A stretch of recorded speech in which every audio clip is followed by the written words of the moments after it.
Good afternoon, everyone. This is the Vermont House Committee on Commerce and Economic Development. It is Thursday, January 23rd. Yeah, 2025. Well, right. You said it so many times this morning. I said, no, we're that far in already. It's 1:04 in the afternoon, and we're here to continue our introductions to the committee.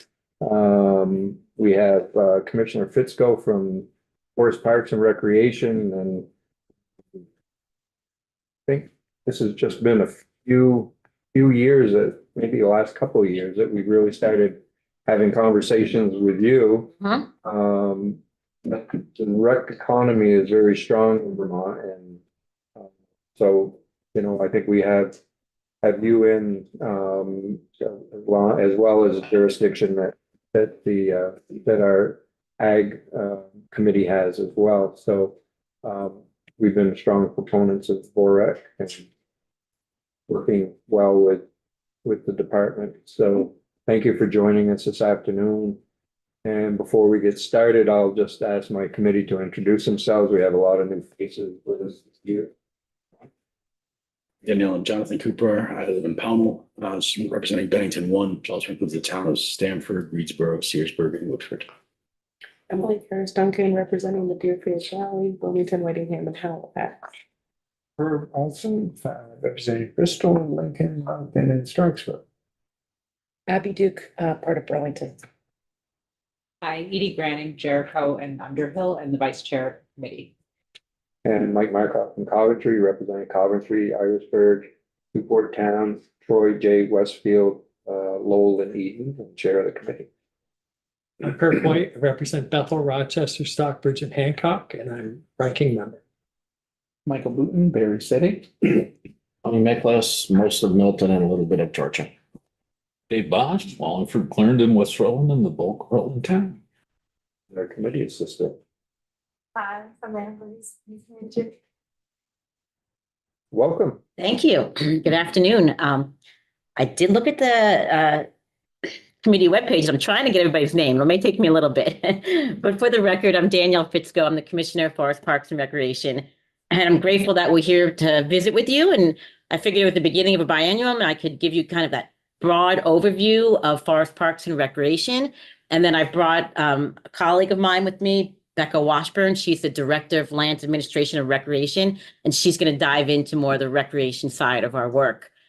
I do also want to introduce to you Kate Eberly. She's our Communications and Legislative Affairs lead. So if you see her and you have a FPR question, flag her down, and she will be our coordinator here at the State House. Okay. So I've been, just a little background on me so you know where I'm sort of coming from. I've been with the department for over 20 years. My background is in urban forestry, so that like downtown streetscape, making trees and downtowns really maximizing their benefits for communities. I did that for about 15 years, 4 years as director of forests, and now I've been commissioner for about 2 years. When I think about FPR, our name sort of just kind of tells you what we are. We are forests. We're about keeping our forests healthy, resilient, sustainably managed, and intact. I mean, we're so fortunate in Vermont, 76% of our state of land cover is forests. We're also parks. We have 55 developed state parks across the state, all corners of the state. We always like to say every Vermonter can get to a state park within 20 minutes. This past year, we welcomed over 1 million visitors. It was one of our 5th highest years, recognizing we had 2 major flood events, and we had some major closures because of that as well. And so still did really well. Actually, within the past 6 years, visitation state parks is up 40%. And then we're outdoor recreation, recognizing that the outdoor recreation economy is increasing, it's diversifying, and we're really working hard to make sure that recreation is sustainable and that we're maximizing sort of the economic return on that. So what I'm going to do is kind of give you a little bit more into those, our programmatic areas. But first, our team at FPR is about 135 year-round staff. Forestry division's the biggest, then it's parks, and then it's Division of Lands Administration and Recreation. But we also have a business office of about 12 staff, and I like to think of them as like the circulatory system, because if you don't have a strong business office, things just don't move. And we were underwater for several years, and I'm so pleased that we're actually at a place now where we're able to move things in and out.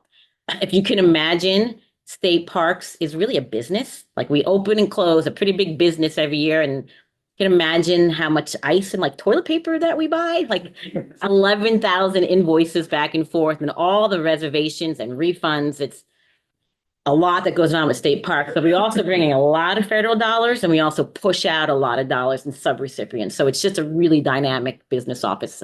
And I just give them a shout out because without them, we couldn't be successful. So I'm going to go into forestry a little bit. I said it's our biggest division with year-round staff. And I like to think of Vermont as being forest strong. As I mentioned, we're 76% forested.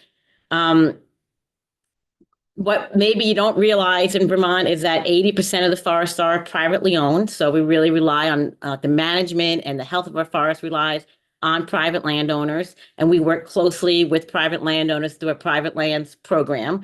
Their main responsibility is managing the forest land category in the use value appraisal program. There are over 16,000 parcels enrolled in that program and over 2 million acres enrolled. There are 4.5 million acres of forest land in the state, so recognizing that's quite a bit that's under the current use program.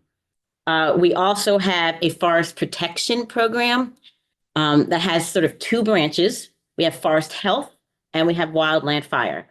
And forest health in the forestry division, we like to say that it is really the foundation of our work about keeping our forest healthy. That team monitors the long-term health of our forests. We have long-term monitoring plots to check on the condition, the growth rate, any sort of threats that are coming at us. And certainly we have new threats all the time with different pests and introduced pests and stuff like that. We even get up in a plane every year and fly over to see like, hey, like, how is it looking from above? And we track that. We're able to monitor sort of like pests that maybe have an outbreak and how big the extent is. So that's a great team, Forest Health. And we have a lab. If people have samples, like what's going on with my tree, we can help diagnose that. And then we have a wildland fire team. And certainly, you know, this devastating headlines that's going on right now in California, we are not immune to wildland fires here in Vermont. We actually had a very active fall season. We have a small team that helps support the state overall. We used to actually only have 2 staff that were part-time. We now have 3 full-time staff in wildland fire that really have wildland fire credentials. And they work with local fire departments, the Vermont Fire Academy, to train all those first responders in being able to respond to wildland fires. But this year, I have no doubt, it was definitely rough. And we actually are fortunate that we have an agreement with the New England and Quebec, where we were able to bring in mutual aid. And we did have to do that, bring in an engine from New Hampshire this year to respond. So that's forest protection. Yeah. Are your wildland firefighters red carded through the incident command system so they could be sent to California should Yep. all come? Red carded means if you have a certain set of credentials, and if that's national, and if you meet those credentials, you can go out and fight fires anywhere in the United States, because they know that you've met that credentials. And we do have 24 staff within FPR that are red carded. But we also are bringing in more staff that not necessarily are going to fight fires, but support the administration, because there's so much logistics and HR that goes on with an event. So we're trying to build up that part of our resources as well. Last year, we only had 12, so it's definitely an area for us that we're increasing. And ideally, we're looking at how do we actually bring others outside of an agency like ours, like other volunteers, to be able to go out, fight fires. Because that's where you get your experience, and you can come back to Vermont and be better equipped to be able to respond. So it's an area of recognition for us. For years, we've been building up, and we'll continue to be able to enhance our prevention, response, and suppression efforts. We have a state lands team in forestry. The Agency of Natural Resources overall manages over 365,000 acres of public land that I'm sure you all have probably visited and recreated and played in on state lands. The FPR manages around 186,000 acres. Our state lands team have a really big responsibility. There are a lot to manage those lands for all the different values that Vermonters have. So it's like a balancing act because you want to protect the resources, but you want to make sure it's really the public lands are meeting Vermonters' desires and values. So that's long-range management plans and really prioritizing and a lot of infrastructure work, the road network, and we do that with a really small team. We have an urban and community forestry program, which I mentioned I was part of for many years, and that's that keeping our downtowns green and really thinking about how do we maximize those benefits, and they really work closely with municipalities. And then we have a watershed forestry program that really looks at anytime we're doing forestry operations, forest management, logging operations, we're putting in water quality practices to protect water quality going forward. So that's a small team. And then our last one, which I figured you'd be the most interested in, is our forest economy program. It's small. It's only 2 people, but they do a lot of work, and you do have a handout here. You probably don't recognize it, but Vermont's forest economy in the state brings in about $1.3 billion a year in direct benefits. And if you think about indirect, that multiplier, it's over $2 billion a year. It employs over 10,000 people. And then if you add that multiplier, over 13,000 people. So it's a really big rural economy in Vermont. And it's been struggling, to be honest. In 2021, the General Assembly asked FPR to lead an initiative that would recognize the sort of struggles on the forest economy and what does it look like 10 years out to help us sort of enhance the forest economy in Vermont. And so what you have in front of you is the outcome of that, a short piece of it. It was called the Vermont Forest Future Strategic Roadmap. And we had a committee that met for over a year and a half to develop that. It's really meant to have a prosperous forest economy in the future and a thriving, like forest products economy, a thriving forest economy. So we've finished that in January of last year. And now we have an implementation steering committee that's meeting to actually implement the plan. We felt it was important that not just put this on the shelf, that we really do something with it. And there's sort of 5 sort of foundations to the plan. It's got like 5 pillars. They all work together to move the forest economy forward. And one of them is forest management and land use. If we don't have healthy forest and working forest, we don't have a forest products economy. We want to be able to support business environment and conditions. So workforce is a challenge. We have an aging workforce. We also have really high prices for equipment. So looking at how do we build up systems that reduce sort of that or make it easier for people to get into the business. So that's business environment. We have a research, innovation, and technology pillar. And that's just looking at what's sort of new out there that we can bring into Vermont or at a regional level. We're actually working with Maine and New Hampshire and the Northern Forest Center, which is a regional group, is looking at how we bring innovation into the region. And they recently got a $1 million grant to sort of develop a plan for the region. And they've been invited back to ask for a $10 million grant that could go to a $160 million grant, because they really see the potential in New England for a forest products economy, which is really exciting because the forests don't stop at the borders. The wood doesn't stop just in Vermont. It really is a regional economy. It's great that we're working across our boundaries. We also have a pillar on industry reputation and market profile. I think there's been some backlash, or it's just, I don't know, backlash, not some people challenging forest management and the value of it. And just recognize that our foresters, our loggers, and all those across the supply chain are amazing ecosystem managers. They really care deeply about the forest, and everything they do thinks about the future forest. So we want to make sure that they maintain that social license to really continue that important forest management work that leads to climate smart forest products that, I don't know, we use kind of every day. But they do it really in Vermont. We do it really well. Like we've kind of got a gold standard here, and just to recognize that and celebrate that.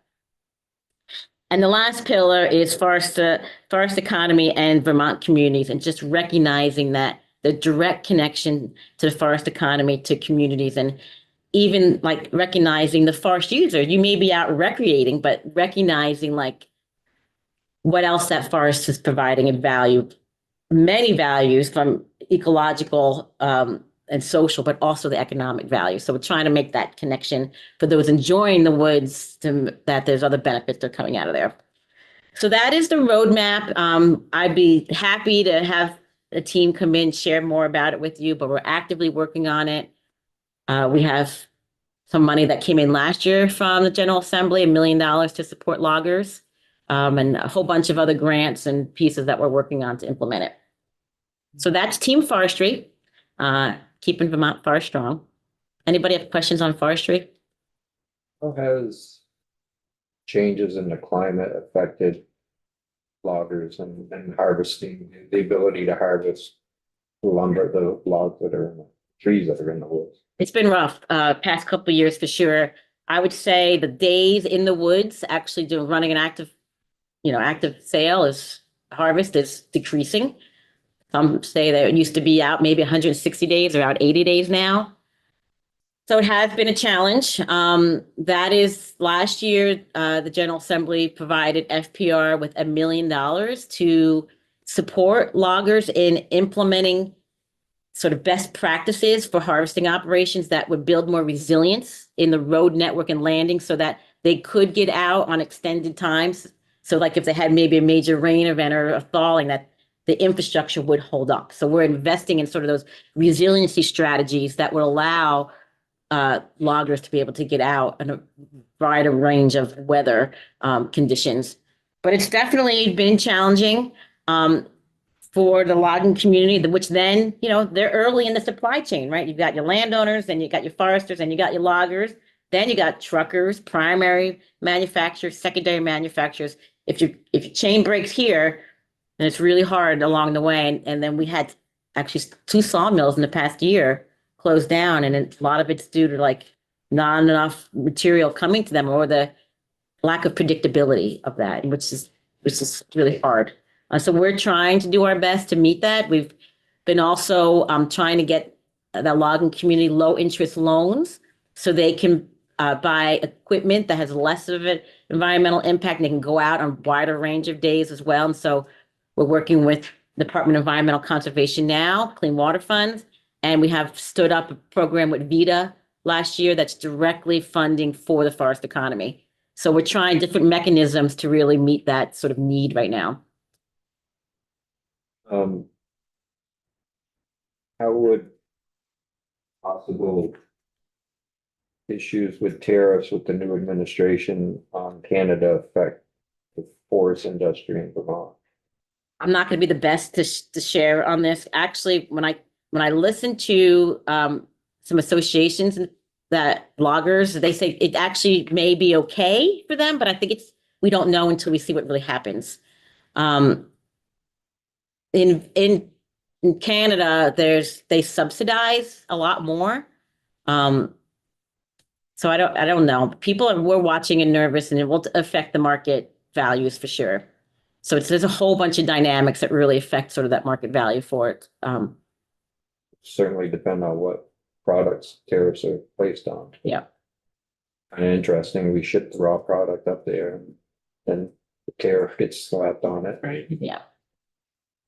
When I think about the forest economy, and this probably comes to your committee, is the Working Lands Enterprise Initiative. It's been huge to support this industry. Last year alone, $600,000 went directly to forest-based businesses, which is important investments in sort of innovation and adaptation, and making it more accessible for them to invest, which is great. Can I hear a little bit more about how this interacts with the Green Mountain National Forest, your relationships with US? Yeah, so the Green Mountain National Forest is, as you know, federal land, and so they manage federal land under their own sort of regulations. But it is part of, when we look at Vermont and our forest land, is they look at, it's part of that, it's public land. They manage it from a landscape level, multi-use management, and they go through a whole planning process that's specific to for the federal government. We work really closely together. Actually, we just had a 3-day training for their foresters and our foresters to learn about how to manage forest in a changing climate. So adaptive forest management and professionals working together, but we don't have, sometimes we'll help them and they'll help us. Like they do a lot of prescribed burns. We don't do as many, so we help them out so we can learn.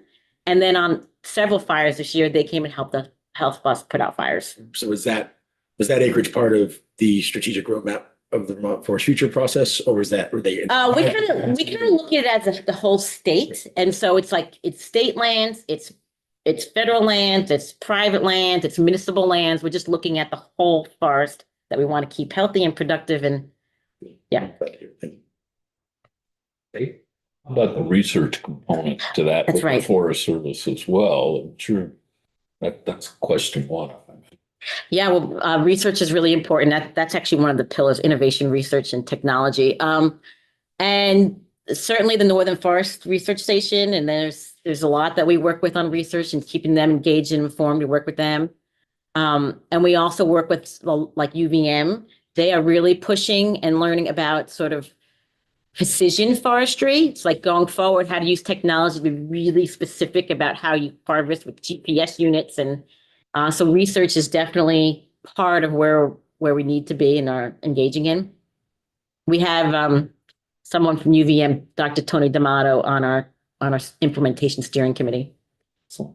And a follow-up, if I may. Some years back, when I was still working on the Green Mountain National Forest, the state had begun an initiative to increase rather dramatically the amount of maple tapping they were going to allow on state lands. Has that program continued, and is it showing, if you will, fruit? I'm so glad that Rebecca Washburn is here. Rebecca Washburn, because she oversees that. But yes, we still have leases on state lands for tapping, and it does continue. They're usually 15-year leases. And then when they end, we put them back out. And so I don't think we've expanded it anymore, but I will, if you don't mind, pass it to Becca to see if she has anything to add. For the record, I'm Rebecca Washburn, the Director of Lands Administration and Recreation. It's great. I actually just got a note from the state of Minnesota asking us for tips on how they might be able to do something like this in their state. We have 6 licenses right now. When it was originally conceived, the process through the legislature that you're describing, following back in like 2008, 2009, set up 8 sites around the state. A couple of them we have found just really aren't viable for the operators that would be local to that area. In most cases, we're finding that sugar makers, it's really most favorable to them if they're either adjacent to that unit of state land or are close by and are accustomed to shipping their sap. So we have a couple of spots where we haven't issued licenses. And then we've actually identified new areas. Darling State Park is the most recent location where we went out, did the analysis, determined that it was a viable location for a license, and we entered into a license after putting out a request for proposals and entering into a license with that individual.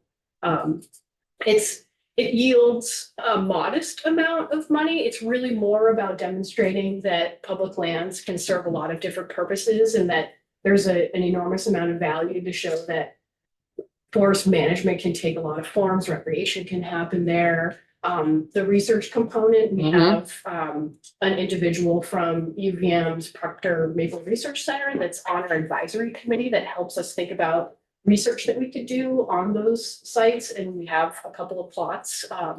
So there's a lot of interesting elements built into that program that you asked about.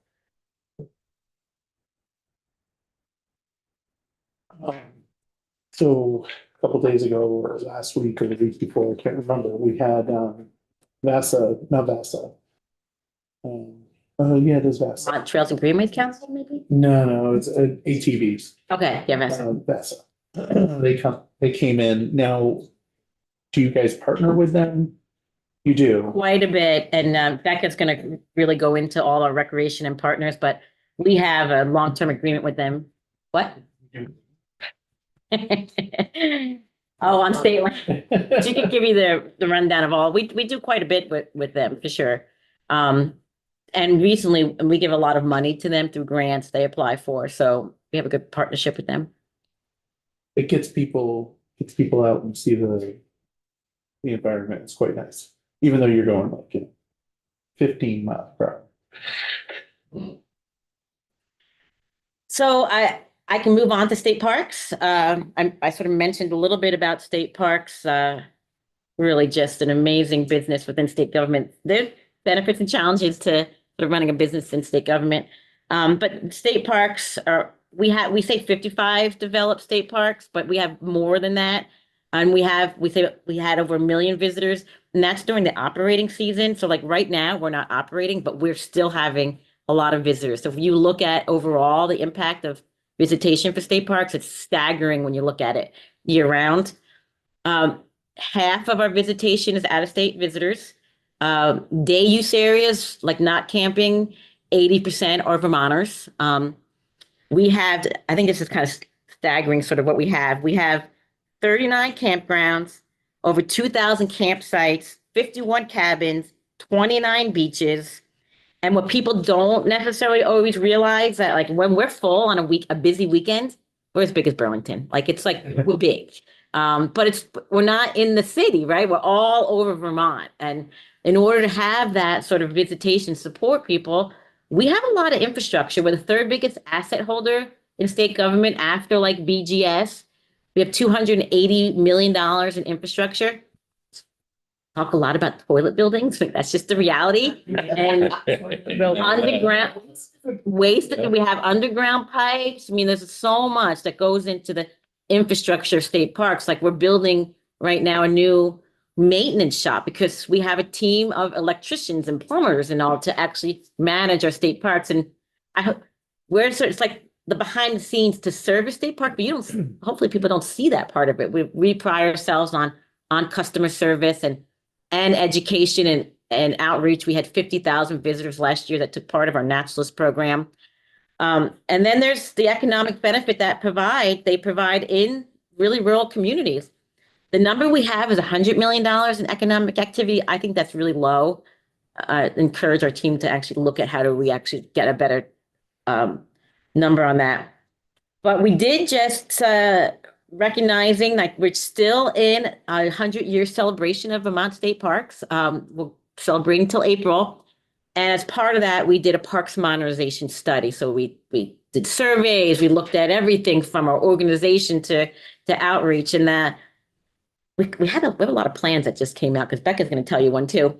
But we have 4 key pillars in how do we think about Vermont State Parks going forward. And one of them is on climate resilience. We need to build our parks or revitalize our parks to be more resilient. Groton State Parks, that whole network there got hit pretty hard this past summer. So we got to think about like where should campsites be? How do we build our buildings more resilient? What about shorelines and our road infrastructure? But also, how do we reduce our footprint? How do we be more energy conscious in our buildings? Accessibility and inclusion came up really strong for us. Really want to make sure when we're doing any sort of building or rethinking anything that we're accessible, ADA accessible. We're working on being language access accessible. Equity, like income equity accessible is really important to us. And we have a great relationship with a nonprofit called Vermont Parks Forever. And they have a suite of programs that offer access to Vermont state parks at no or reasonable cost. They raise the money and like they'll give it to the cards and libraries. Right now, they're looking at putting entrance into Vermont state parks in the EBT cards so that people can go access for the really like kind of like nature's prescription, go to a state park. And so that's really important to us. We also are looking at staffing. I didn't mention this before, but we bring on 450 seasonal staff to run state parks. I mean, you can imagine what it's like to staff up. And if you got 39 campgrounds, that means that's 24 hours of being available. And we don't have the year-round staff for that. So we bring in a lot of people, and we like to think of it like come to Vermont State Parks and try Vermont out. You know, it's a great opportunity, and a lot of times they stay and they're returning.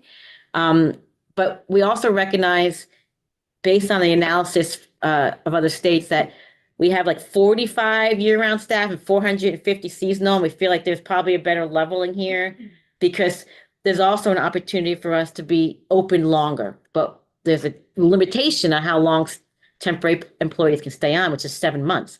We'd like to see about expanding that because there's shoulder seasons. People still want to visit. We can provide services that we can't right now. So that's an area we're looking into. And can you just fill us in on what the 7 month? That is part of, that's in statute that there's a 7 month for temporary employees if they're seasonal. It's not an hour cap. It's more like if you're seasonal, you can work 7 months. So we'd like to see, about how do we expand that a little bit so we can actually branch those shoulders. Is that in your statute or is that in? I think it's broad state statute. That have anything to do with Department of Labor and UI or? Yeah, I think it has to do with our collective bargaining and the union and wanting to make sure that if you hire classified staff year round, but these are truly in many cases seasonal employment, but our season is just, it's actually growing as we know what the changing climate. People willing and wanting to come early and come late. Which goes into sort of our funding is another area that we're looking at because I think the reality is like we're still charging similar amount. We think there's some opportunity more dynamic pricing. Like, okay, it's July 4th weekend. Can you raise it up a little bit instead of being flat all the time? And recognizing that personnel costs are going up and just the cost of doing business is going up. I think it costs us $40,000 this year to remove waste from Maidstone State Park. And that's just, it used to be maybe 20 some. So the cost of doing business goes up. So we're just trying to figure out other funding sources. So we'll be working on this for the next couple of years. And we've been successful in some areas and that will just an area of improvement for us. So you take EBT cards? We're trying to. Oh, okay. That's the new initiative we're working on. Well, is there a program where someone of lower income can get free passes? If we go to Vermont Parks Forever, they have opportunities to be able to do that. And you can also go to the libraries. We have cards in all the libraries you can access, which is great. Because yeah, okay. I think we also do like the girls and boys. I don't know all the details on this, but it'd be great to hear from them because they're really pushing the envelope on expanding people being access to state parks that traditionally would not probably go. So that's Vermont State Parks. I hope you all have been there, enjoy it. It's kind of like a crown jewel in Vermont. And then I won't talk long about the Division of Lands Administration and Recreation because Becca's going to go into that. But I just wanted to let you know, beyond recreation in that division, they also do all our land administration for the Agency of Natural Resources. So all three departments, sort of like the land records, the leases and licenses, long-range management planning, they manage all that out of FPR. And they also have a conservation arm. So they do a lot of land conservation, whether it's land that the state will hold and manage or through conservation easements where we do long-term sort of easement monitoring. And that's mainly through the Forest Legacy Program. We have a lot of acres in that too. So it's a robust conservation effort. And now with, initiatives like Act 59 to get 30 by 30 conserved and 50 by 50, there's just a lot more interest and activity in land conservation. And then recreation's huge, and Becca's going to give you the overview on recreation. It's that's a really small team. I think we have 2 full-time people in your team. Yeah. It depends. So we have staff in forestry that does on ground on state lands, but looking at it at a programmatic level statewide, it's a small but mighty team. And before I pass it to Becca, I'm happy to answer any more questions, and always know you can reach out to me. I'll be as responsive as I can. Grateful for the time.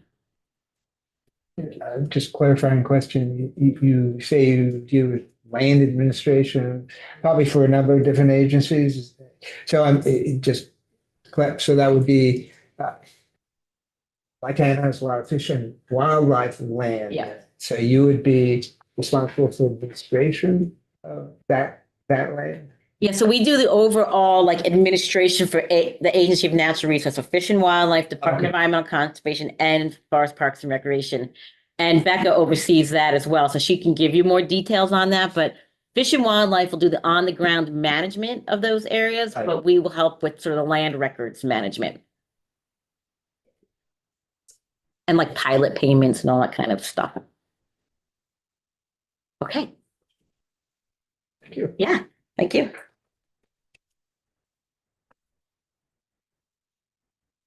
Thanks. Battery lasts. I have a few slides. Here as well. Here. Let's see.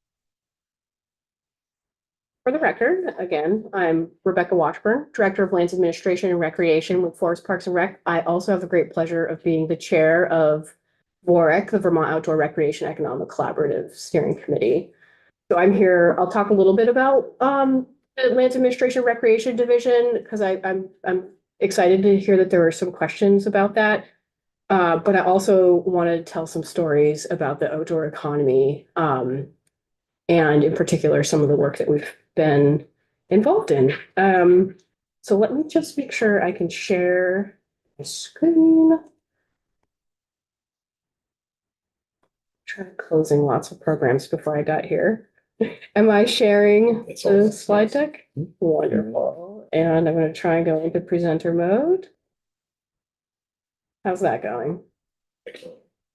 Great. All right. So a couple of the things that you were asking questions about related to lands administration.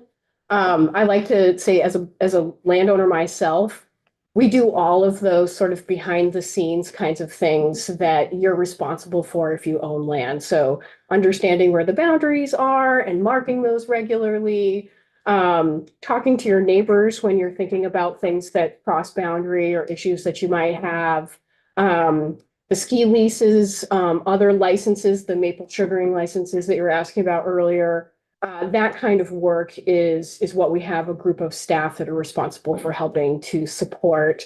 And then with land conservation, as Danny said, the Forest Legacy Program, Keeping Forests, we're known nationally as being one of the leaders in administering that program and have been really successful in conserving private land and also bringing lands like Molly's Falls Pond State Park into our ownership. Green River Reservoir, a couple of really hallmark examples of places that we've been able to use this federal funding to make public access and exciting recreational opportunities available, while also keeping forests as forests in our state. So really exciting program, and one I'd be more than happy to talk more about.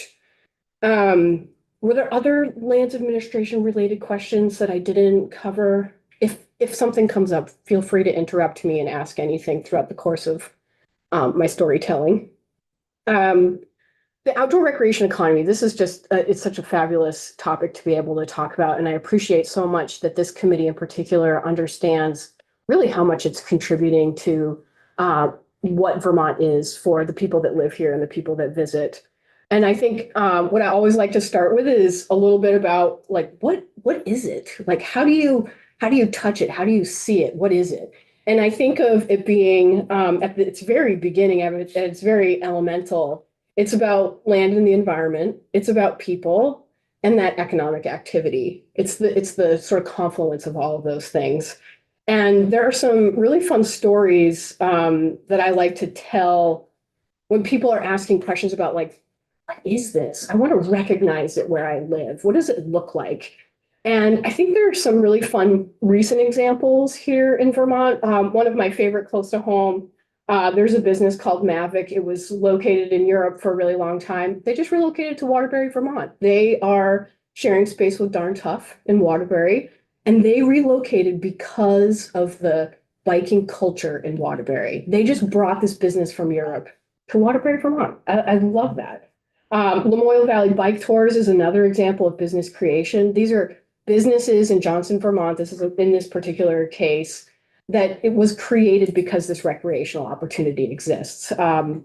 The owner of that is actually on the steering committee for the Outdoor Recreation Economic Collaborative. So there's a lot of really good threads being drawn from that relationship and that story. Another one that really touches me is an individual that was seeking out recreational opportunities through Adaptive Vermont, Vermont Adaptive. Lived in Washington, D.C., came here, went paddling and mountain biking in the Killington area and said, this is the most remote I have been since I experienced my spinal cord injury. And now he lives in Burlington. He moved here. I think it's amazing. We have downtown anchors like the Randolph Hub that we funded. It was our first pilot project through the Vorag Community Grant Program. That's an anchor for the community now. There's new businesses emerging. And I think you had colleagues of mine in the nonprofit space in here testifying last week. And Sam from Vermont Glove was talking about how great that is. That to me really makes my heart sing. And then another example that I love, everybody knows Burton. Burton's a really popular outdoor company in our state. And they've been able to incubate really amazing, innovative new businesses. Hootie Hoo is a business that's based in Burlington. She's a former Burton employee. Now she makes kids outerwear that is absolutely fabulous. So a lot of really exciting examples of what the outdoor recreation economy actually looks like here in Vermont. And then this slide or this graph that I have here, let me just make it so I can actually see it. This is more just looking at data across the country and thinking about what it means to have the presence of a recreation-based economy versus the absence of it. And you can see, if you start to sort of discern the colors and bars, what it's trying to say is that counties, regardless of whether you're a large city or you're a rural community like what we have most of here in Vermont, when you have a recreation-based economy, your population growth is stronger than if you were ignoring the potential for a recreation-based economy. So it's a pretty simple message illustrated with this graph. And I just like to show, like, look at what embracing recreation can do for communities when it comes to having population growth. Let's see, any questions on that? The next slide, presenters last week shared, and you may or may not already be aware of this, but it's something to be proud of. The percent contribution to gross domestic product last year from outdoor recreation was 4.8%. That's huge. And it keeps us in the ranking of being second in the country only to Hawaii. If we had an ocean or a volcano, maybe we would be third. But right now, I think we can be really happy with where we're at. And it's contributing to jobs, and it's allowing us to recognize that we're onto something when we're thinking about making investments and paying attention to the strength and health of our outdoor recreation economy. Did you have a question? Well, I mean, I look at the map and I think those dark blue states are, a lot of them have BLM land, right? Yeah. And we're way better than that. We surpassed Montana in 2021. Just because. Pretty impressive. Yeah, it is. It's impressive and it's exciting. This is like, it's great to know that we have that much of outdoor recreation in all its forms. Like we just talked a little bit about what the economy looks like.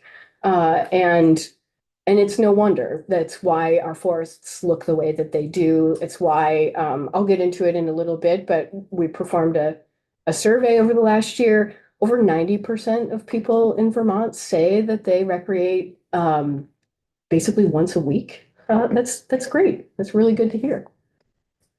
I thought I saw another question. Maybe not. No, that's fine. Great. Let's see. So as Danny said, we own land. We're not the largest landowner in the state, but we're one of the largest landowners in the state. And we have over 365,000 acres of land, and that's across ownerships, Fish and Wildlife, Forest Parks and Recreation, and a little bit with environmental conservation. They own several dam sites. Almost 600 miles of non-motorized trails on state land, 450 of motorized, mostly vast. And as Danny said, 55 state parks. there's some really exciting places to go out and enjoy the outdoors in Vermont. This is a photo of Colchester Causeway. This is by far one of the places where you'll see lots of people smiling, unless it's really windy. But this is just a great example of the range of types of opportunities that we provide. The other way that our department shows up with outdoor recreation is just as like statewide support network. Trail Finder is an entity, it's a nonprofit organization that really helps people find the adventures that they're looking for, whether they live here and they're looking for something close to home or they're planning to visit the state. And we provide funding to them so that if you're a small trails organization or a municipality or VAST or VASA and you want your trails available on this website, we support paying this organization to make that information available. So that's just one example, sort of the statewide way in which we provide support to the recreation community. And then another not insignificant way that we participate in outdoor recreation is through grant making. We have a number of programs. The Land and Water Conservation Fund is a federally funded program. It actually is, the revenue comes from offshore oil leases through the National Park Service. And we get between $2 and $3 million a year that we're able to grant out. We have a grant program or a grant cycle running right now. And we have about $3.5 million that we're hoping to be able to grant across the state. Oakledge for All is a fully accessible playground that was funded back in 2020 with a grant from the Land and Water Conservation Fund. Tucker Mountain in Newberry is a trail network that received Rec Trails funding. So Rec Trails is another federal program run through the Federal Highway Administration. About $1 million a year that we get to put to work on state lands and in communities, nonprofit organizations. And then the VORC Community Grant Program, this was established in 2019. We started as a pilot. We had 2 grant awards that year, Newport and Randolph. Since then, we've been fortunate enough to receive one-time allocations, the largest of which was 2 years ago. It ended up resulting in grants made to the tune of about $6.5 million. And after having done the grant work for a couple of years, we were learning and recognized the need to do some adapting. When we first launched this program, we were only funding project implementation, the sort of like shovel in the ground, the work that was ready to go. And we realized that there were a number of communities that had really good ideas, particularly those that had gone through community visits that you might have heard of that the Council on Rural Development hosts. And they just needed a little more help. So we established the project development track. We also recognized that the original criteria and the way that we had designed the grant program really wasn't a good fit for organizations and entities that were looking to expand their work in outdoor equity and specifically programming around that, like Vermont Adaptive. So we created a track specific to that. We also invited businesses to be part of that. We had an enormous amount of interest in this track and were able to fund some really exciting projects that I look forward to coming back, being able to share more as that work concludes. And then fortunately or unfortunately, the timing worked out that we actually adapted quickly before launching the program and added a flood recovery track so that we could make sure that even retroactively, if an organization like VAST had to go out and put in an emergency bridge or do something to lessen water quality effects or hazardous conditions for users, they would be able to come to us, get a grant that would pay for that retroactive repair work that they did, and or think about what sort of trail project they would want to put in place that would make the trail more resilient in the future. Again, another enormously popular program or track of our grant program. The image here is just an example of a product that we helped support Poultney developing. This is at their visitor center. So folks coming into town have a couple of panels that are available at the visitor center that we help them produce, or just an illustration of why you'd want to go to Poultney and paddle and go skiing and go mountain biking. Any questions about our grant making? This has been funded through one-time funds, so this isn't something that we have an active grant round for right now. We have active grant rounds for both the Land and Water Conservation Fund and the Recreation Trails Program. But plenty of communities out there doing work. This is a map that shows the distribution of those grants that we've made basically since 2019. So you can see we've been able to try and scatter this money across the state as much as possible. And also this mapping tool that we've just developed helps us understand where there might be gaps and we need to do some more targeted outreach to make sure those communities aren't missing opportunities that they otherwise might want to take advantage of. So VORIC, we've talked a little bit about this. You've suggested there's some familiarity with this collaborative entity. It was established by the governor back in 2017, and that was right about the same time that the BEA, the Bureau of Economic Analysis, began releasing data about the strength of the outdoor economy across the country and the recognition that, like, whoa, we're doing something. And since that time, we've been really active in trying to do what we can to stimulate that outdoor economy while also being mindful about the environmental benefits of doing that really smart and the economic benefits both to communities, businesses, and the people that live here and the folks that visit. I like to use this slide to kind of illustrate how durable this initiative is because of the way it was conceived.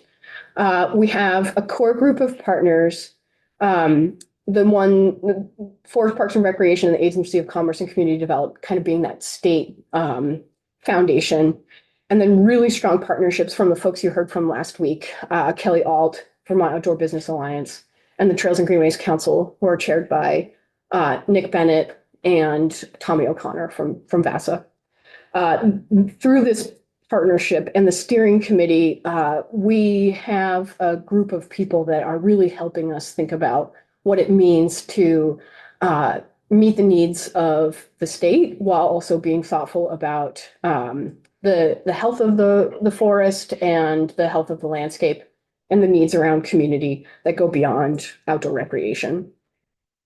This is a snapshot of the steering committee and a picture of us at the hub in Randolph.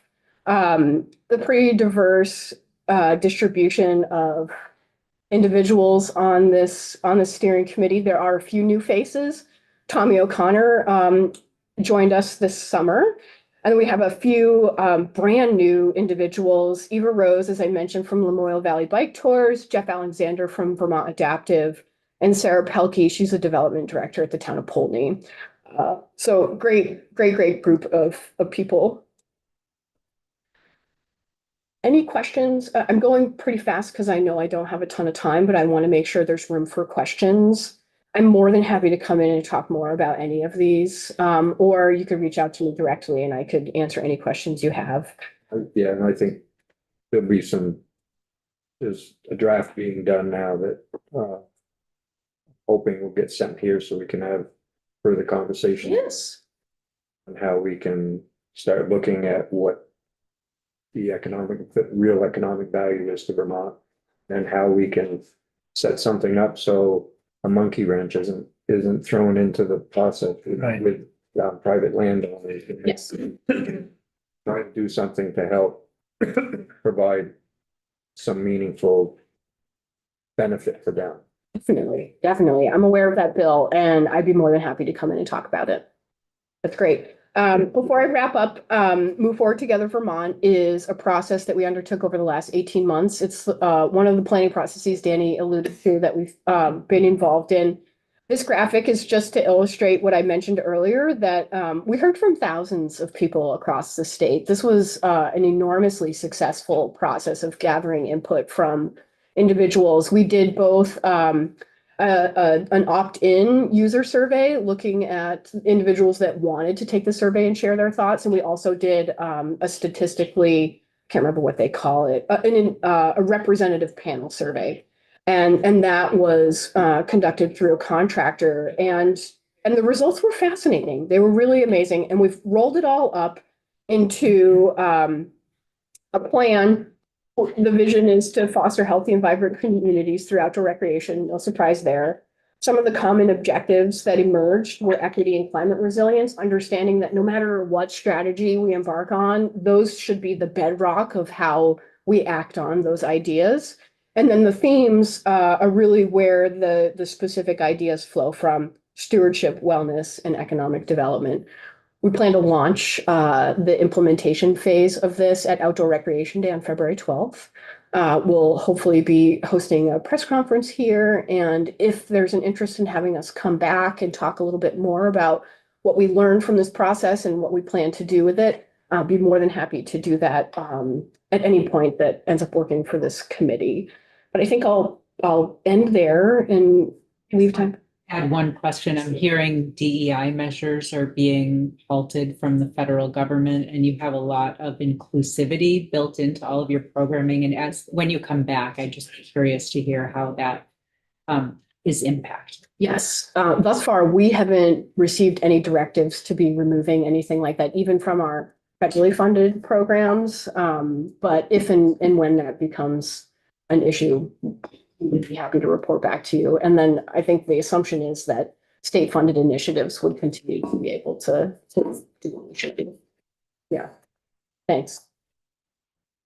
Anything else from folks? Excellent. Thank you. Thank you. Thank you.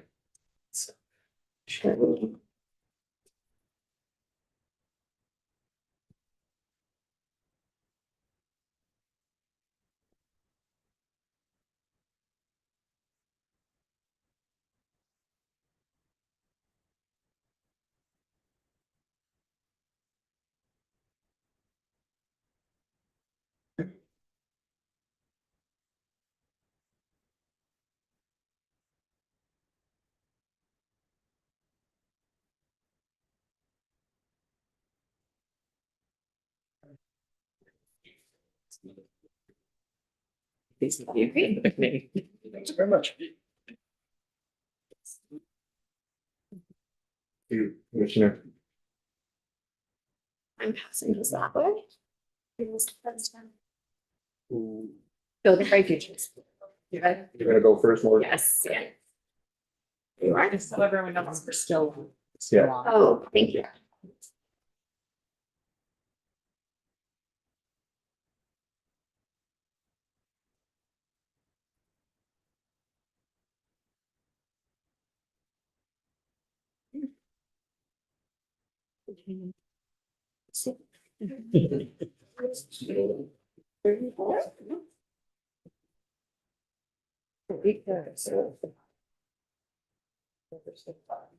Yay. On my laptop.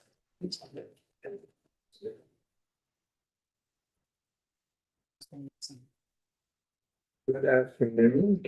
Now we're in that, and we're gonna talk about early childhood care and building bright futures and Let's Grow Kids. So this is a subject that this committee was part of because of the issues with workforce and the need to have good, strong early childhood care and for employees trying to draw young people into the state. This is one of the legs of the stool that need to be taken care of. And so we weighed in on this subject as well. We were very strong in our commitment to early childhood care. And now we need to fix housing.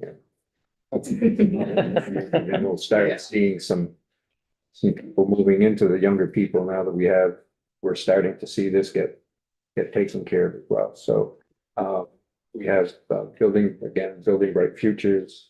Dr. Crossman is with us this afternoon. Before we get started, I think I'll just ask the committee to introduce themselves to you. I'm sure you know the names, but now we can put faces to the name. John? Jonathan Cooper, I live in Powell, representing Bennington One, which includes the towns of Reedsboro, Searsburg, Stanford, and Woodford, and I'm the board chair of the Sunrise Family Resource Center, Parent Child Center in Bennington. I'm Terrence Duncan, representing the Bill Valley. Wilmington might be very helpful. Yes, please. Herb Olson, representing Bristol, Lincoln, Moncton, Starkville. I'm Abby Duke. I represent parts of Burlington, the parts of the old and new North End. Hi, Edie Greining, representing Jericho and Underhill, and the vice chair of the committee. Mike Marcotte from Coventry, representing Coventry, Irisburg, Newport Town, Troy J. Westfield, Lowell and Eaton, and chair of the committee. I'm Kirk White. I represent Bethel, Rochester, Stockbridge, and Hancock, and I'm the ranking member. I'm Tony Miklas. I represent most of Milton and a little bit of Georgia.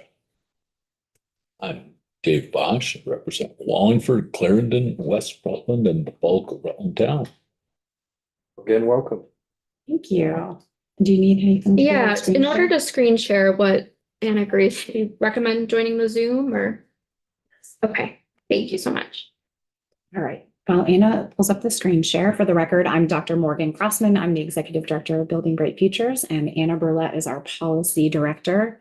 And I am originally from Rutland Town, so I'm very excited to meet you. And I currently reside in Heinsberg with my 7-year-old. And we're going to talk a little bit about the role of Building Bright Futures as your primary advisor on children and families. For those of you who are new to the committee or new to the legislature, we hold a really unique role in Vermont's early childhood system. So we're charged in both state and federal statute as the primary advisor to the governor, the legislature, and the federal delegation on children and families prenatal to age 8. And what's interesting about our work is that we're a nonpartisan quasi-governmental entity. And I'll show you what that board looks like in just a minute. But as an advisory body, we do not directly lobby for or oppose any specific bill or action on behalf of a committee or anything that's discussed within those legislative appointed committees.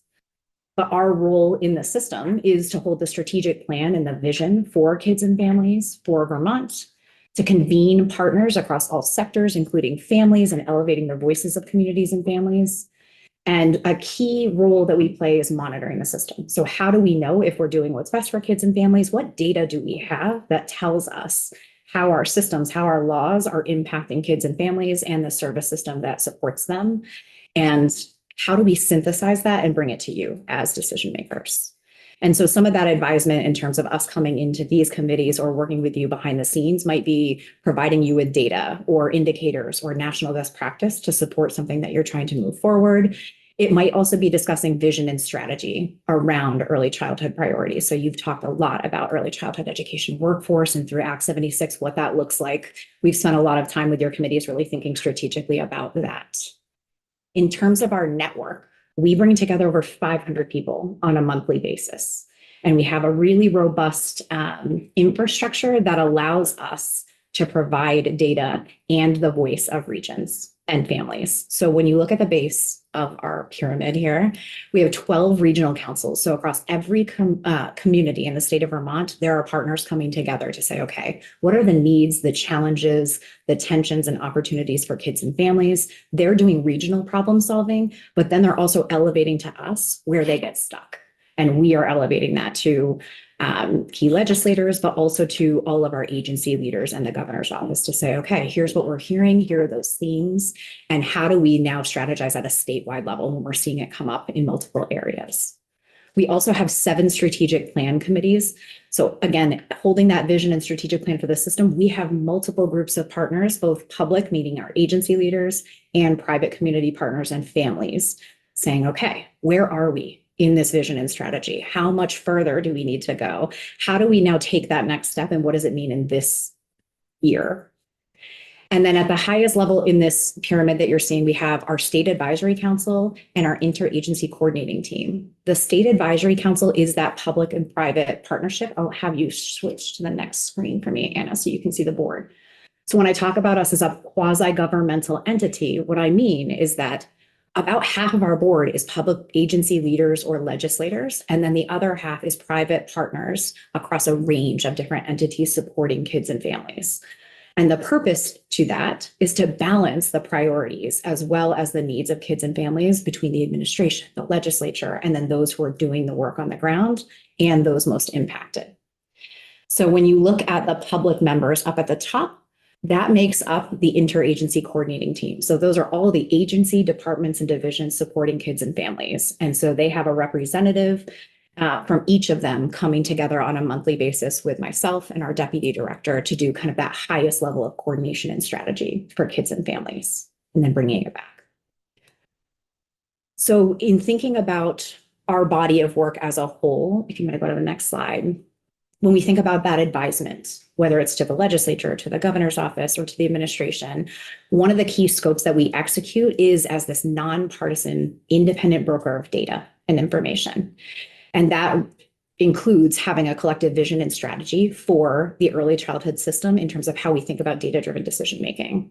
And so that primary responsibility means, how do we help you all understand all of the experiences of kids and families, what service provision looks like across the state, and what are the outcomes you're looking to see? So when you are designing policy and a specific law, how are you measuring the impact, and how do we know if in the next 5 years you've seen the change that you intended to? And so one of the things that we've created in terms of making this a publicly accessible and visible platform is Vermont's Early Childhood Data and Policy Center. So this is, again, that independent source of centralizing all of the data that we have on behalf of the early childhood system in one place for you. So this is where you can go at buildingbrightfutures.org.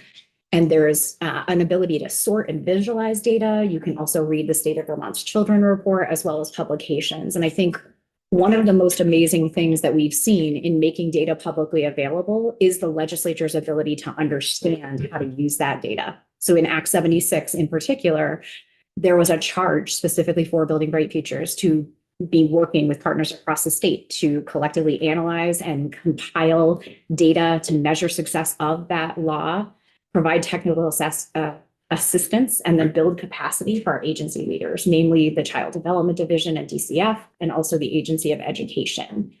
And our role in that way is to support accountability. How do we help them know whether or not we are tracking the different milestones and everything that's supposed to be happening in each year, but also, is it making an impact? Are we seeing more kids access childcare? Are we seeing an impact on businesses? So excited to talk with you a little bit in a few minutes about how we are monitoring that law and what we're seeing after a year and a half. It's actually incredibly significant. One of the last things I want to flag for you just about the role of Building Bright Futures is the policy recommendations that are built on behalf of that 500-person network. So again, on an annual basis, we are using all of the data, but also all of the priorities that are coming from each regional council, all of those strategic plan committees to say, what are the top gaps and priorities in the early childhood arena that legislators, decision makers need to know about? And how do we provide recommendations that are measurable and that are aligned with the strategic plan and vision? So we're not going to go through all of the recommendations. We did provide you a handout with this year's recommendations. But just for folks who are listening in, there's a ton of work that's been done and that needs to keep happening in elevating the voices of those most impacted. So families and communities, and really investing in their ability to share their experience. There is such a need, and Chair Marcotte mentioned this earlier, access to safe and secure housing for families, right? And so we've done a lot of work in this area with a range of partners, and invite you to take a look at that section as well. There's a lot of work that still needs to be done in supporting children and families and staff in supporting child welfare systems, and really thinking about our systems, our data systems, and their lack of ability to give us the data we need to understand where kids and families are and what they need. There's also a lot of work that still needs to be done in meeting the social emotional health needs in early education and after school programs. So again, I invite you to take a look at those and reach out to either of us if you have questions or want more information on any of those policy recommendations. I'm going to transition it to Anna to talk a little bit about the impact that we've seen in Act 76 over the last year and a half. Thank you, Morgan. Again, Anna Brulette, Policy and Program Director at Building Bright Futures.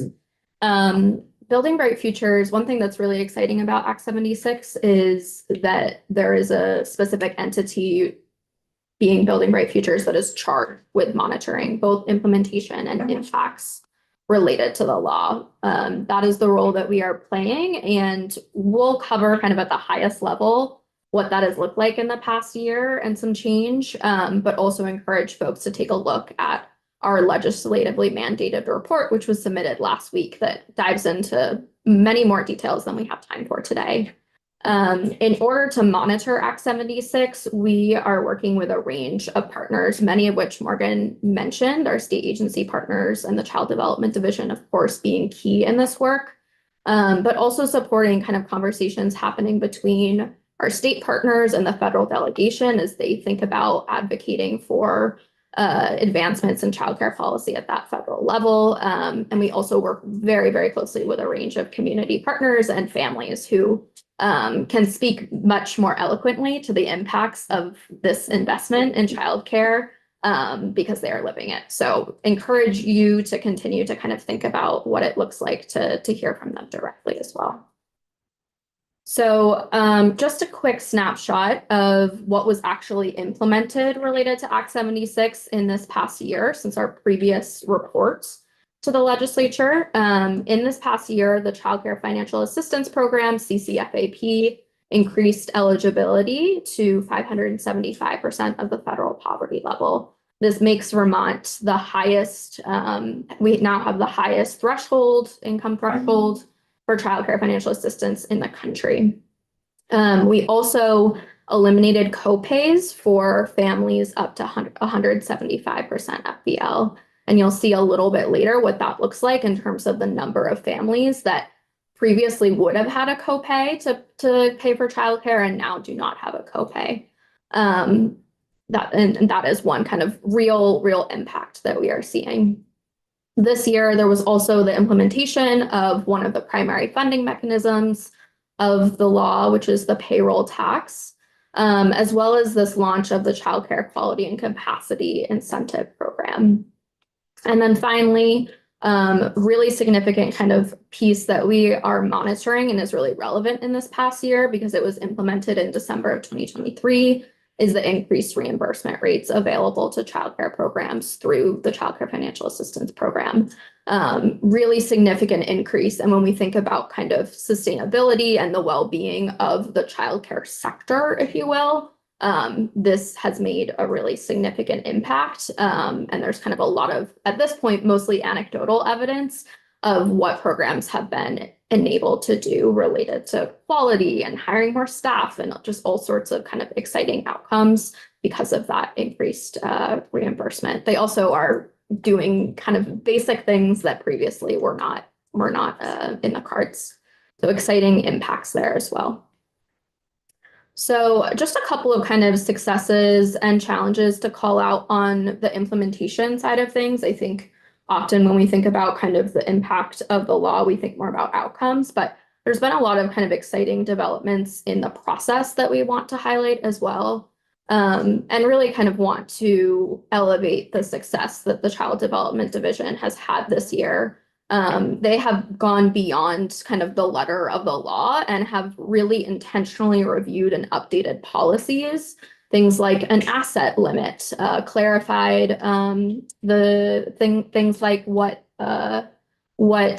education, what allowable use of the program includes, like what sort of education families can be pursuing while still eligible for the program. So kind of some technical changes, and it's very much in the weeds, but just a shout out to their team for being really thoughtful about how to support more families with accessing financial assistance for childcare. There also has been really notable progress towards improving technical and data infrastructure so that we can more successfully monitor the impacts of the law and have a better sense month to month and quarter to quarter of what is working and where there might be challenges. And the Child Development Division has, in the past year, had a number of really successful opportunities to get real-time feedback and opportunities for both childcare programs and families to weigh into various policy and implementation decisions. A couple of the challenges that we'll outline, and all of these are very, very nuanced, and again, kind of encourage you to take a look at the report if anything strikes your interest. One of the things that you will hear from us and many partners is that the workforce remains a significant challenge. Anecdotally, we know that many programs are not where they would like to be in terms of operating at full capacity and having the full number of slots that they might be interested in offering because they're struggling to hire a qualified workforce. There just aren't the qualified early educators in the room to do that work. There also have been some concerns over the transition to enrollment-based payments, which was part of Act 76 and is now also a requirement that we will need to eventually be in compliance with from the federal government in terms of the childcare funding that we receive. Really kind of technical details that I won't get into, but some concerns related to programs implementing this enrollment-based reimbursement, and the Child Development Division, I would say, is kind of actively monitoring families that might go over their allowable absences. So it's kind of an evolving situation. I think there also is a real opportunity in the next several years as this law gets implemented to think more strategically and creatively about how vulnerable populations who previously might not have accessed the program are being supported in both knowing about the program and the process of enrolling in the program. It's just a more kind of challenging and nuanced process than the Child Development Division and our eligibility specialists have previously had a lot of experience with. There's also some continued uncertainty regarding the rate cap. I think there'll be some discussions about that this year. Originally in Act 76, there was this component of a rate cap that applied to childcare programs in terms of what they're charging families paying privately and not using CCFAP. Last legislative session, that was kind of, we pressed pause on that and it was no longer implemented this year. And I think there will be kind of continued conversations about what the right policy lever or tool is to ensure that there isn't any sort of pricing concerns in terms of pricing out families that are not able to access the program. And then we will get into this in a minute, but there are some challenges, I think, related to the law's original intent and charge of the Pre-Kindergarten Education Implementation Committee, and a lot of kind of reasons that was challenging, one of which is kind of limited data related to the current pre-K system and programs.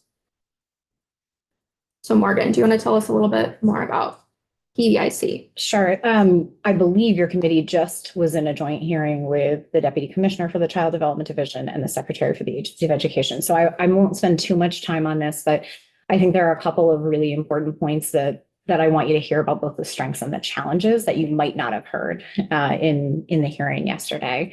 I think you did hear that 4 key recommendations came out from the PEIC, or the Pre-Kindergarten Education Implementation Committee. The first is the importance and the value of maintaining the benefit for 3s, 4s, and 5-year-olds not yet eligible for kindergarten. A really strong desire to expand access for 4-year-olds as a starting point and to really start thinking about what that could look like. There was a ton of focus on really needing to understand the cost of pre-kindergarten education in public schools and in private and community-based settings.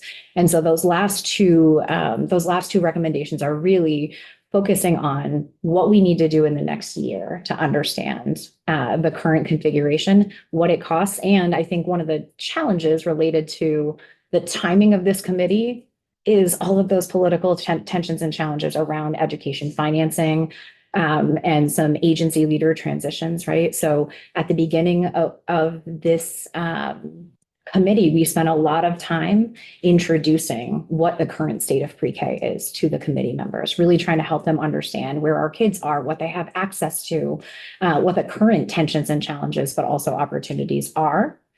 And that's really strong. We had a phenomenal facilitator come in who worked really hard across, I think, over 20 participants in that room, who again are very passionate, strong-willed individuals coming in with very important perspectives on how to best support kids and families. So I think that was incredible as well.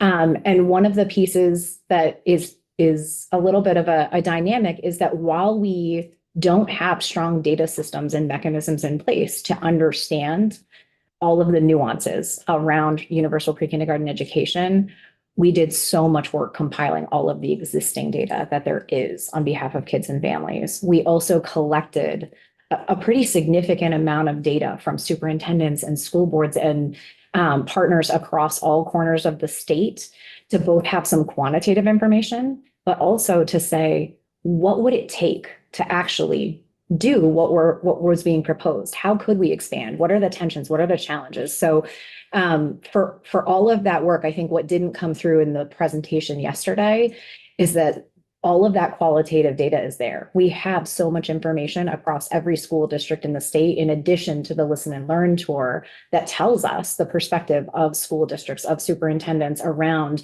what is possible, what's not, and what those tensions and challenges are. Largely around funding, workforce, and actual physical infrastructure to be able to expand and what that means. That being said, we had strong data-driven decision-making in that committee. We brought in national experts. We really tried to put data in front of that committee to help them understand where we are now, to help inform the 4 recommendations that came out. I think some of the major challenges in that committee, again, the timeline and the political tensions. So the fact that we had so many different factors like our school budgets not passing across the state, a really important discussion around the future of education in the system at the same time as we're talking about one concrete part of it. It's really hard to match those timelines. And so our guidance here is to really use that report and all of that work that was done in tandem with this broader vision for education in the system, and really to think about what it means for our youngest and most vulnerable kids and families, especially in the pre-K setting. We talked about the insufficient data systems. Again, our data infrastructure across all agencies, departments, and divisions is really challenging. We have antiquated data systems, and we haven't fully maximized our ability to be able to say where kids and families are in the right ways.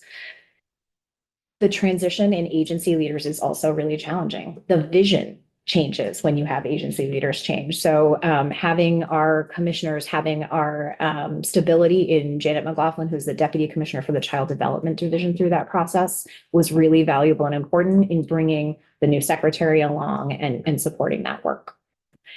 And I think that one of the most important things that I would say came out of that committee was not just the qualitative data, but the fact that the committee actually looked at what quality in pre-K looks like in Vermont across settings and compared to national best practice. And so there's a really strong series of resources in there if you're interested in looking at, again, education quality in those sectors and across sectors, as well as whereas Vermont compares to national. So we will end with just a couple of thoughts on kind of specific indicators of the impact of Act 76. So some of the things I would call out, and you see here on the slides, just kind of the increase over the past year or so of enrollment in CCFAP. There's also really good kind of indicators that the childcare sector is overall healthier. So we have 170 more infant slots in 2024. We know that infant care continues to be a real challenge, but in a state the size of Vermont, 170 slots is not insignificant in terms of increasing access. There also is this important indicator that in 2024, more childcare businesses opened than closed for the first time since at least 2018. And that is data thanks to the great analysis of the First Children's finance team, who, if you are interested in kind of the economics of the childcare sector, would be a great resource to connect with. There's also great indicators in terms of what Act 76 investments have meant for affordability for childcare in Vermont. So I mentioned earlier that increase of families that no longer have a copay. And that has affected 550 families who at this time are accessing childcare financial assistance and previously would have had a copay and no longer do. There also are over 1,200 families who are able to access or eligible and accessing CCFAP. above 400% of the FPL who previously wouldn't have been eligible. And there's also this component that I didn't call out earlier, but there is now an online application for the Child Care Financial Assistance Program for families, which has been a long time coming, but is up and running and is being used in droves with over 1,500 applications submitted in the first couple of months of it being online. So a really great indicator of access. Are those new applications? Yes. Yeah. Is the 170 more infant slots a product of declining birth rate? I wouldn't say Yeah. that that's what I would attribute it to. I think that over the last, especially because we're seeing it in this time period, but that's not what I would attribute it to. I really think that as we're seeing a growth in infant slots, we're seeing a range of public and private partners come together to increase the capacity within the field in a range of areas. And I think that infants and toddlers has been a really important focus, given the fact that over the last 10 years, we've really struggled to have childcare for infants and toddlers.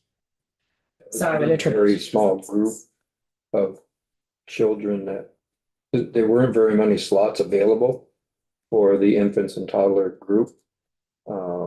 So it's, there's a lot more to it than when you had, children that are older. And there wasn't very many businesses that were providing that. It's much more expensive to provide that care. Yeah. And now that we've put money into the system, providers can afford to provide the care for the really young kids because they are able to make the numbers match. Because the ratio, right? So the ratio of the number of early childhood educators that need to be in the space to care for an infant and toddler is different than as a child ages. It's a reduced number. So it's really important. And we've seen over time significant need specifically for infants and toddlers. This is actually. It's a This is big a growth. growth. It is a Huge growth to what's available. If I'm getting the math in public right, so I'm nervous. We're about 1,800 of these families at between 175 and 400 out of less than 10,000. So it's like 20%. Is that the growth we're talking about? Or are these people that were previously enrolled, maybe not with CCFAP? Maybe this isn't that important to figure out, but I'm just looking at it like, that seems significant, right? That's a big chunk of the 9855.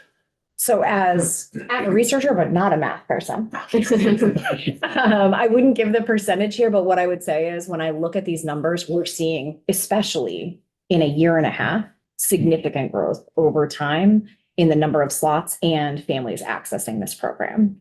And I would say I was the first person to come into this committee a year ago and say, don't expect to see significant change in year one. I feel like I was proved wrong in both the pace at which we've been able to implement and execute programs, but also the support of businesses, the impact that businesses and early childhood educators have felt based on this law. And again, just the trends that we're seeing in growth over time in both slots and family affordability. It's a lot faster in terms of pace than I thought we'd see change. And it's been incredible to see. Is it an appropriate time to talk about the current funding situation, the Budget Adjustment Act, or what? I think we'll talk with Alan. Next. As far as the data in relationship to the PEIC, are you saying that by the end of that process, you were able to get some of the data that you were in need of?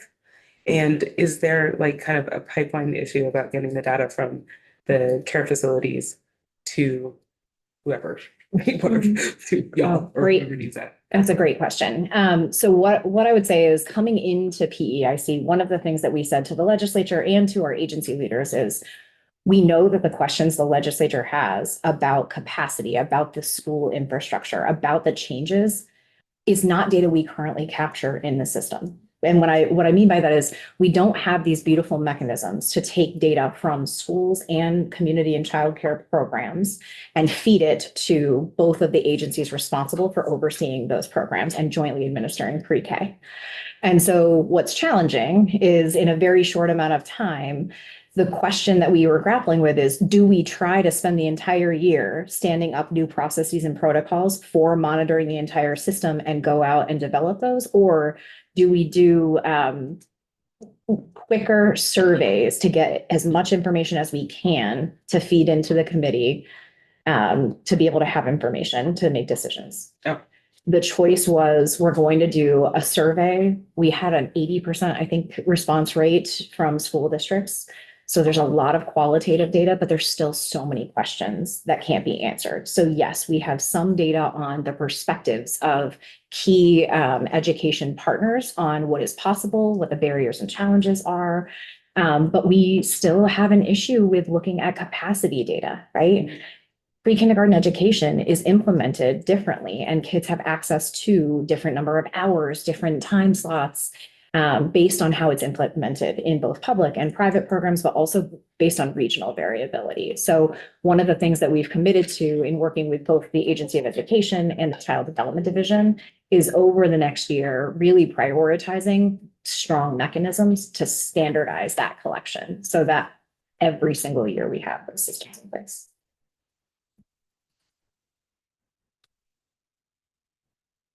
I'll go quick. So so just to piggyback on it, you have a recommended data collection method that you're recommending one, or you're just recommending that it becomes a priority for your article? So in terms of the report itself, I think it falls into the category of considerations. So there's a formal recommendation section. More questions. So yes, short answers are totally fine. perfect. So I would recommend that we are coming together over the next year to build a systematic way of capturing all of this data across public and community-based programs, and that is protocolized, and that all those partners, the Agency of Education, the Child Development Division, and Building Bright Futures are consistently monitoring it. So as the agency that is tasked to do the data collection, I would think that if you have a recommendation, it would be important to share it, right? So okay, so talking about data collection, are you tracking business ownership?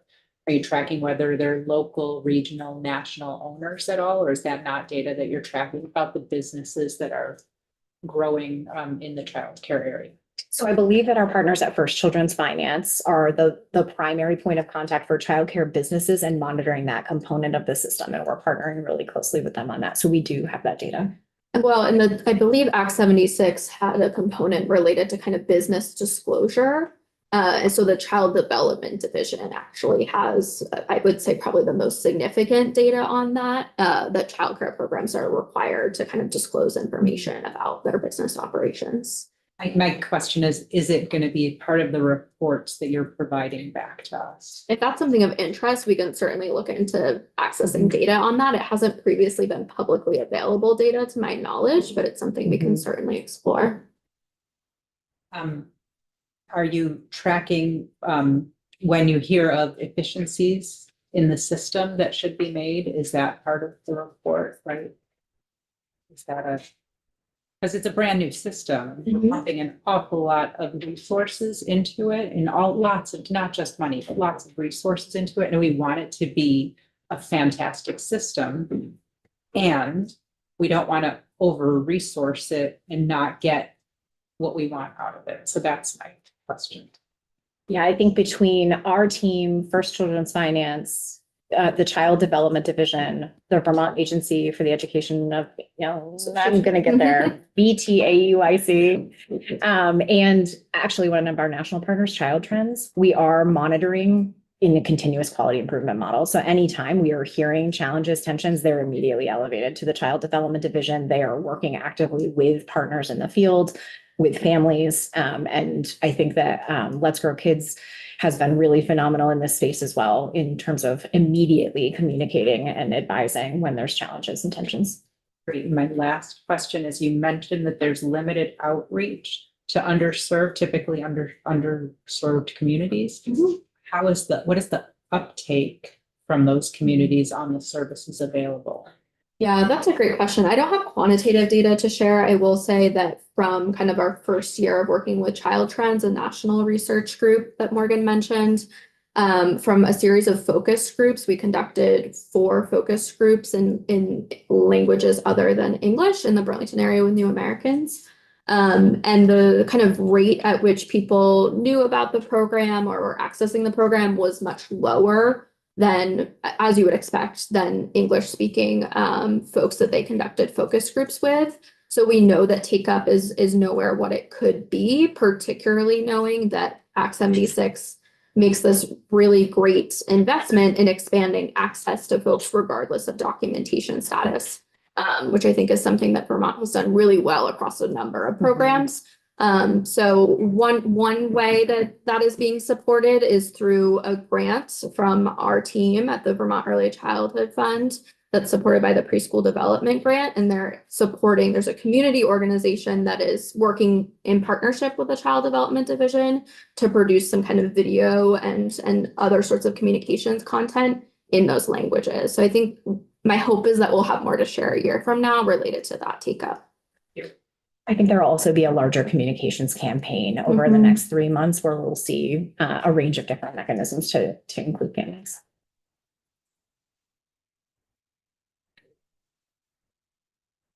Thank you. Thank you so much. Thank you. Thank you very much.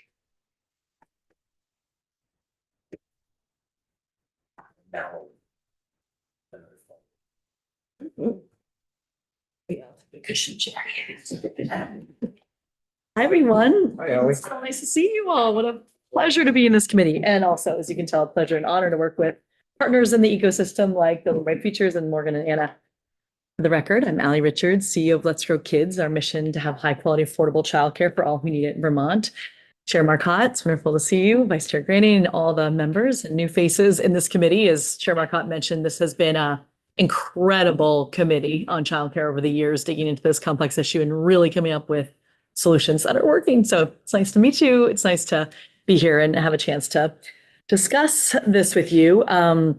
Again, you heard a lot of great results already, but I just want to underscore a few key things. You know, really Vermont made history in 2023 with the passage of Act 76. It was absolutely historic and a transformative childcare bill. And as you heard, really puts us at the top of the nation in some of the key areas. And again, it's very gratifying to see that in such a short time, public investment is working. So your hypothesis in this building that it would is correct. And again, it is really validating to be able to come with some good news here.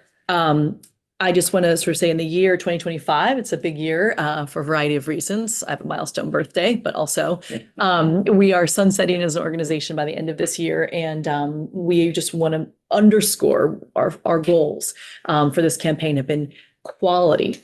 And what I mean by that is 100% of kids birth to 5, are taught by prepared early childhood educators who are professionally compensated. That has always been our goal, remains our goal. Access, 100% of kids who need childcare have access to it. And affordability, meaning that no family spends more than 10% of their household income on that childcare. So we're well on our way to achieving these goals, especially with the passage of Act 76. But we have more work to do. So that's really what I'm here today to talk about is where are we? How's it going? Where do we hope we continue to go together on this journey? So again, let's start with Act 76. I'm just going to sort of underscore a few key points. You heard the thorough data-driven analysis. Again, it's incredible to have partners that can sort of take each part of the system and do it so beautifully. But just to sort of give you the summary narrative of what you heard from Morgan and Anna, Act 76 has absolutely stabilized the child care system, and it is investing over $100 million of new public funding into that system. That's the hallmark sort of what this bill does. And it really focuses on those key 3 areas of quality, affordability, and access. So first, let's talk about affordability. Act 76 is making childcare more affordable for thousands of children, as you saw, and their families because it expanded the tuition assistance through income-based eligibility expansions. So everyone meets the eligibility and other criteria, regardless of their citizen status, can access childcare financial assistance up to the level of 575% of federal poverty. So just to put a number to that, that's about $180,000 a year for a family of 4 for income eligibility. And that's what makes us such an expansive, as you heard from Building Bright Futures, state in this regard. So the raw number there, 1,600 more families are accessing CCFAP this year compared to last year at this time. So you're potentially part of your question, and the increase, that's an increase. So that's affordability, massive inroads in affordability for Vermonters, tangible differences. And I'll share some stories in a minute. Accessibility, another key goal. What Act 76 did was create this long-term sustainable funding that actually fixed, and I'll just mention this in this committee in particular, is fixing an underlying broken business model. One reason I've enjoyed talking to this committee so much over the years is because whether we like it or not, childcare is a broken market. Parents cannot afford to pay more, early educators can afford to make less, and there's not enough money in the system to run the system, to make a childcare program that's not running bankrupt every year, to pay early educator wages so you can actually recruit and retain a workforce, to have the supply meet the demand. So that's, again, what's so very gratifying about this is the public investment is filling that gap and truly stabilizing the field. The first way that did it was through $20 million of readiness grants. That was just sort of in the nick of time to sort of stop a very fragile industry from really starting to tank. And then we came in with increasing reimbursement rates to childcare programs. So in other words, every childcare program in Vermont now gets 35% more per child in their program that is on childcare financial assistance. So that's real revenue in the hands of these programs that lets them recruit, retain, run an operational model that actually is functional to the product that they are providing. The other key thing here is we actually increased the rate for family childcare homes. So we sort of split the difference between what a family childcare home reimbursement was and a center. And that is also working. So some numbers, you heard some wonderful numbers on this, but to repeat a couple. So we've actually had 1,000 new childcare spaces created in this very short year and a half since this passed. 90 new childcare programs have opened. 50 of those are family childcare homes. So these are in rural parts of Vermont, many of them in rural parts of Vermont that have never had childcare before. You know, they're game changing, as you can imagine, for those communities, for those businesses and parents in those communities. And they're just really wonderful stories if you dig in and want to hear them. And I can share some. And First Children's Finance, you've heard, I highly recommend you talk to them at some point. They are the business specialized technical assistance for childcare. So no one often thinks about childcare as a profession or a sector. It is both, as you all have understood over the years. And so I think that's critical. Vermont AYC, as you've heard, is really the partner supporting that profession. And First Children's Finance is that partner supporting that business. And again, you mentioned earlier, Vice Chair Graining, about the efficiencies. The best way to spend, right, the investment is to make sure those businesses are well run. They're, utilizing economies of scale and other things. First Children's Finance is particularly suited to do that. They are basically like a small business development center for the sector of childcare with that expertise. And it's wonderful. And they're the ones that are truly helping open these 1,000 new spaces in these programs. So it's very exciting to see. And I want to repeat my favorite trend, because trends are really critical when you're transforming a system like this. And you heard one earlier, which is that for the first time since 2018, more programs have opened than closed in every quarter of last year. So it wasn't just a blip. That, to me, I really dig into that trend because it shows the depth of the childcare crisis and that we are turning a corner. And it is sad to also report that many of our friends in other states are not seeing that. They're seeing quite the opposite. Really important to then prove a model that public investment truly stabilizes and transforms this childcare business model as we've seen in Vermont. So lastly, quality. So affordability, access, and then quality. Act 76 is very much benefiting Vermont's early childhood educator workforce, which, as we know, leads to both access and quality, which is absolutely critical for the system. And again, I can't help myself. The return on investment we talk about often, that this committee has helped us over the years refine and understand.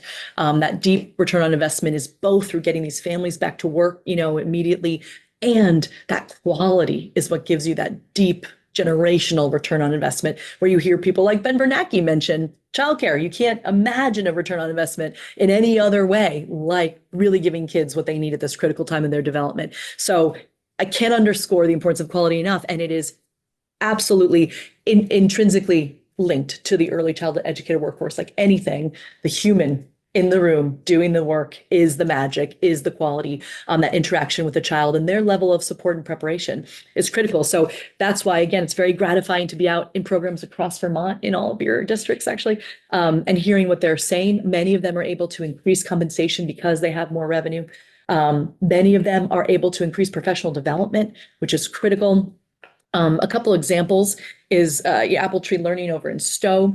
They immediately were able to, upon passage, look at the dollars, look at their budget, and did an immediate 6% wage increase for all 31 of the early educators in their program as a starting point, sort of okay, pressure valve release. This is the sort of change we can start making. And just heard the director, Kristen Dunn of Mary Johnson Children's Center down in the Middlebury area.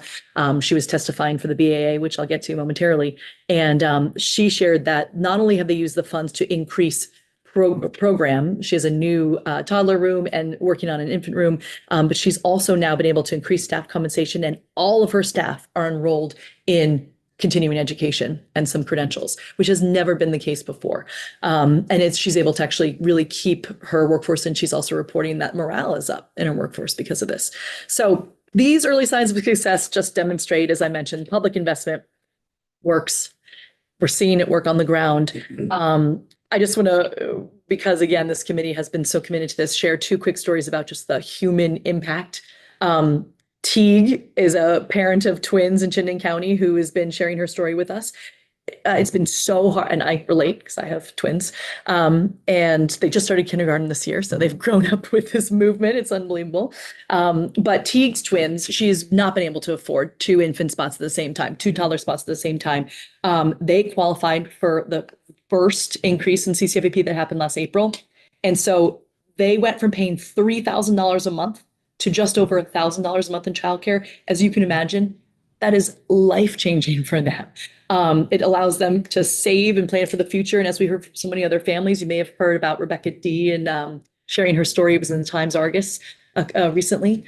She's saving nearly $30,000 a year on childcare, and it's made her and her husband be able to stay in the workforce, to the cause and effect that you sort of mentioned at the top, Chair Marcotte. So we were down at the Mamava manufacturing facility in Springfield.